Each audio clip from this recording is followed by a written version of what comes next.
आपने मुझे मांग संख्या 39 और 40 पे बोलने का मौका दिया।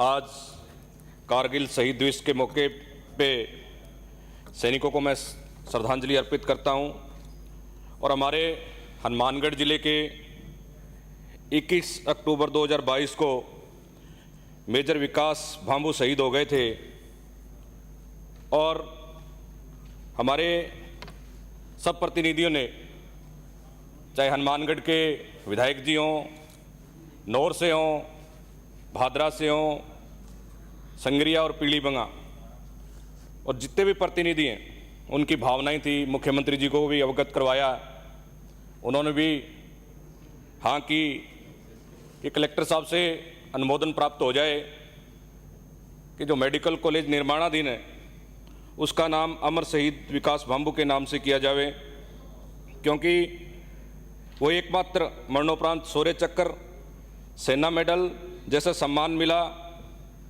और जो जब उनकी शहादत हुई उससे पहले एक पेपर हुआ, एग्ज़ाम हुआ, स्टाफ ऑफ कॉलेज की परीक्षा हुई, लेकिन वो रिजल्ट तो नहीं देख पाए खुद का, लेकिन भारतवर्ष में उन्होंने अपना प्रथम स्थान प्राप्त किया था।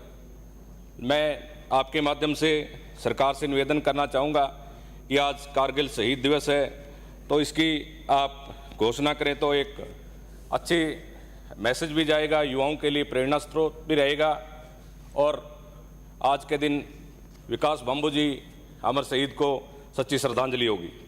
और आज अध्यक्ष महोदय, स्वायत्त शासन पे डीएलबी के बारे में और हमारे मंत्री जी की काफ़ी प्रशंसाएं हुई और डीएलबी का जो नाम था देओ ले और भागो, ये एक सच्चाई लगी, क्योंकि हम तो पंचायती राज में रहे तो ऐसा कुछ देखने को नहीं मिला। लेकिन जो हालात हैं, क्योंकि मीटिंगें नहीं होती, जब मीटिंगें नहीं होती तीन महीने में एक आधी मीटिंग हो जाए, सब एमएलएज बैठे हैं, मुझे लगता है कि किसी को पता ही नहीं कि उसमें हो क्या रहा है।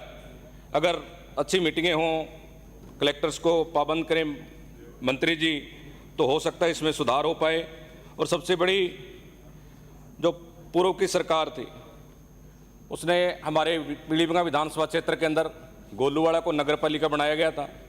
सरकार की जो नॉर्म्स हैं, वहाँ उप तहसील भी है, वहाँ एएन ऑफिस भी है, पुलिस थाना भी है और व्यापार मंडल, व्यापारियों का भी आवाजाही काफ़ी है, कॉटन फैक्ट्रियाँ भी हैं। और जो नॉर्म्स हैं, मुझे नहीं लगता कि वो नॉर्म्स जो है पूरी नहीं करती, क्योंकि 2 ग्राम पंचायतों को जोड़ के बनाई गई थी और एक सरपंच ने स्टे ले लिया। उस वजह से अब सरपंच के इलेक्शन भी 3-4 महीने रहे हैं। तो मैं मंत्री जी से निवेदन करना चाहूँगा कि नगरपालिका, लोगों की आमजन की भावना भी है कि गोलूवाड़ा को नगरपालिका रखी जावे। और अभी पीछे अग्निशामक यंत्र वाहन नहीं था, उसकी वजह से गोलूवाड़ा में आज एसएमएस में एडमिट है हमारे 2-3 भाई, आग लगने से आगजनी की घटना हुई। तो मैं उसकी भी मांग करना चाहूँगा कि अग्निशामक दिया जावे। और पीलीबंगा रावसर के अंदर हर एक शहर के अंदर पानी निकासी की सबसे बड़ी प्रॉब्लम है, उसके लिए रोड मैप एक तैयार हो, क्योंकि जहाँ भी देखा जाता है, हमने भी सरपंच रहते हुए काम किया, नगरपालिका में भी काम देख रहे हैं कि पाइपलाइन पहले रोड बना दी जाती है, उसके बाद फिर पाइप डालने के लिए उस रोड को उखाड़ा जाता है, फिर सड़क बनाई जाती है। अरे भाई, पाइप अगर आप रोड बना रहे हो तो पहले ही एक जलदाय विभाग से एनओसी ली जाए कि पाइपलाइन डाली गई है कि नहीं। पहले पाइपलाइन डालते हो, फिर रोड उखाड़ते हो, फिर पाइप डाल के उसको, फिर ऐसा जो है हमारा सरकार का खर्चा भी बेवजह लगता है। ऐसी मैं मंत्री महोदय को कहना चाहूँगा कि इस पर थोड़े ध्यान देवें। और पीलीबंगा के अंदर सबसे बड़ी एक प्रमुख समस्या हमारे वर्षों से चली आ रही है, हमारे एक तय बाजारी बसी हुई है। पहले हमारी वहाँ कृषि उपज मंडी समिति की, व्यापार मंडल की दुकानें थी और आज वो भयंकर स्थिति के अंदर एक बड़ी सफाई भी नहीं रह पाती। और जोधपुर हाई कोर्ट के अंदर ये मामला विचाराधीन है। अगर सरकार थोड़ा ध्यान दे करके उस स्टे को खारिज को आके या अपने पक्ष में लेकर के अगर गरीबों को एक क्यूसिक टाइप जगह दी जावे तो उनको निजात मिल सके। और प्रशासन शहरों के संग अभियान के अंदर बहुत से पट्टे बांटे गए, लेकिन रावसर मंडी के अंदर पूर्व में 40 सालों से लोग बसे हुए हैं और मंडी विस्तार की जो जगह थी उसमें मेला ग्राउंड या अन्य जो चीज़ें दर्शाई गई, और लेकिन आज बसावट काफ़ी हो गई है। तो मेरा मंत्री महोदय से निवेदन है कि पट्टे बनाने की अनुमति दी जावे और पीलीबंगा की नहीं पूरे राजस्थान के अंदर से हर एक नगरपालिका से साधनों को खरीदने के लिए मंत्री महोदय के पास फाइलें आई हुई हैं।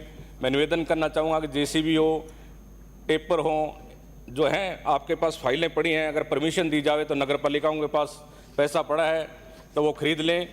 और एक मैं ध्यान मंत्री महोदय 15वें वित्त आयोग के जो पैसे हैं पूरे राजस्थान के बहुत सी नगरपालिकाओं के जो नगरीय कर जमा करवाना था, अधिकारियों की गलती की वजह से वो जो पैसा अपना आ नहीं पाया।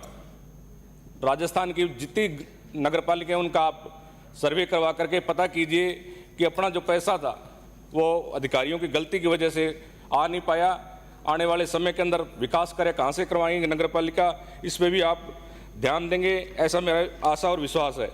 और जो कॉलोनियाँ अवैध रूप से कट रही हैं उन पे हमें ध्यान देने की आवश्यकता है, क्योंकि नगरपालिका कॉलोनियाँ काट देती है, लेकिन जब सुविधाओं की देने की बात आती है तो यहाँ सदन में जो बैठे हैं लोग, सारे लोग कहते हैं कि सड़कें बनाओ, पाइपलाइन डालो, तो अपने डाल नहीं पाते।